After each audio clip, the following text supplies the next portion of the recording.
Boris Herrmann of Germany has taken second place in the Vendée New York Les Sables d'Olonne. The Malizia skipper crossed the line just before 5 p.m. on Sunday afternoon to complete the race in 10 days and 20 hours. That's 17 hours behind Charlie Dalin, the winner of the race. Herrmann took a daring northerly route of 4,112 kilometres at an average speed of 15 knots. Je me sens super, très ravi avec ma... I feel great, delighted with my second place. Congratulations first of all to Charlie, what a great race for him.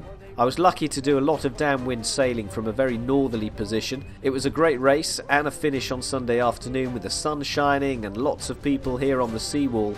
It's magnificent, so thank you to everyone here in Les Sables d'Olonne who came to the finish. Au Sable d'Olonne qui est venu ici à l'arrivée.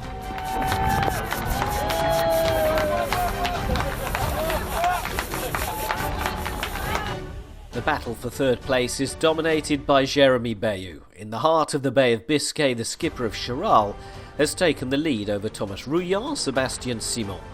They're expected to finish on Monday afternoon. Pour naviguer là-dedans, c'est pas évident. It's not easy sailing in these conditions. You have to jump from one cloud to the next and adjust your sails. But you can't give up if you want to stay at the head of the fleet. En tête de la flotte là. Further out in the Atlantic, the rest of the fleet is struggling with very erratic winds. C'est quand même pas simple notre histoire. Our situation isn't exactly simple. It's starting to get long, far too long for a transatlantic race, especially at 5 knots of speed, which is no fun at all. Ils s'amusent pas du tout. Allez, ça va le faire. Franchement, et on n'est pas loin de sortir des ronds. Come on, it won't be long before we're clear of this. When I think that Charlie arrived yesterday, and our latest ETA is currently the 13th.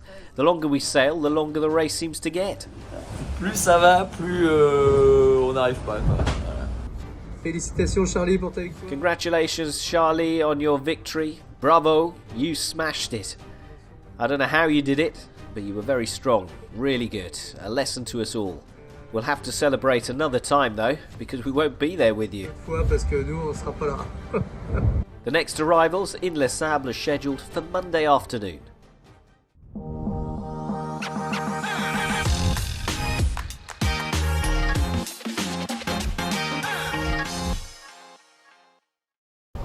I'm super happy with the race, arriving second. Congrats to Charlie, what a fantastic race for him.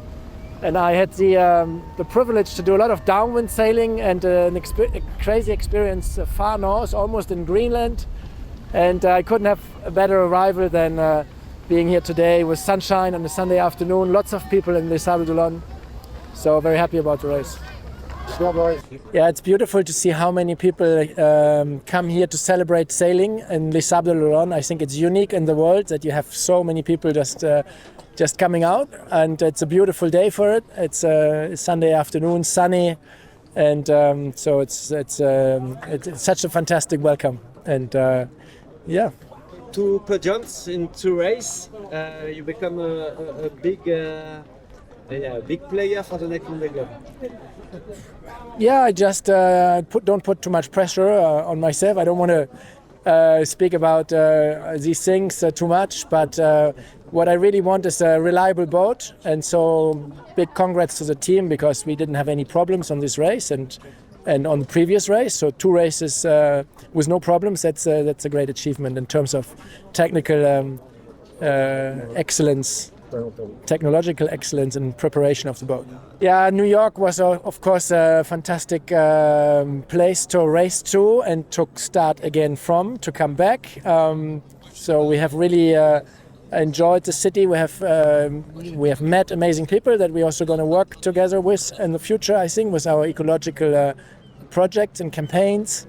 And so great memories from New York that I took at sea, and then now coming to the Mecca of sailing in France, and where it feels a bit home in this part of Western France, and I'm glad to be here. I went a bit, we had this front that we needed to escape from, and I wasn't quite sure if there's still a risk that the front could catch us, so I was a bit kind of bearing away more, like going more north, just to be as far away from the front as possible. So that brought me in this different position for when we made the big strategic choice that from that moment on I thought the north route would be better for me. And I observed it a little while to see, or maybe I need to review this decision. But then I kept the decision. I went on, and when I was, then a few days later, I was in it, and I couldn't change anyway the decision. I doubted a little bit at some stage because it just looked crazy on the chart, but scientifically, I think it was correct. It was also from when I took the decision, it was a shorter route, and because the route that looks more direct for Charlie, it has a lot of zigzag as well.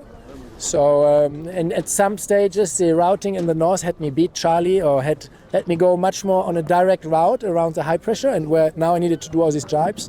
And at some of the models, the wind was just 10 degrees turned, but that's enough to go on a direct route, and then I would have gained probably almost a day. Do you feel stronger by the fact that you succeeded? I mean, do you feel better now after this? I think I really like to have done a choice on my own, and I could have, of course, just kind of tagged and go behind Charlie, be like 100 miles behind and then follow. But I think for everyone it would have been a less exciting race, myself included. Also, I was keen to sail downwind more and to experience the north with the transitions. So I was, at the end, happy with my decision. And would you have made such a bold choice in the Vendee, or was it this the race to just try it? I think it's also this race to try. I mean, maybe in the Vendee you would manage risk a little bit differently. Hard to say. And I think both races were great preparation for the Vendee. The race to New York was good because I was a lot close to other boat, a lot in contact. So I could see that my speed was quite okay most of the time. And then on the way back, I was very alone in the north, which is a feeling that can happen in the Vendée Globe, where sometimes you end up really alone with no boats around for hundreds of miles. So I could train a little bit, remember this feeling. It's not so easy sometimes, and could remember, okay, this is probably what the Vendée Globe could feel like, and prepare for that. Yeah, I'm really looking forward to the Vendée. In this race, we achieved what I was hoping for, to have confidence, to be quiet in the summer, to not doubt our choices. And so now we just service the boat a little bit, leave everything as it is, and then take the start of the Vendée.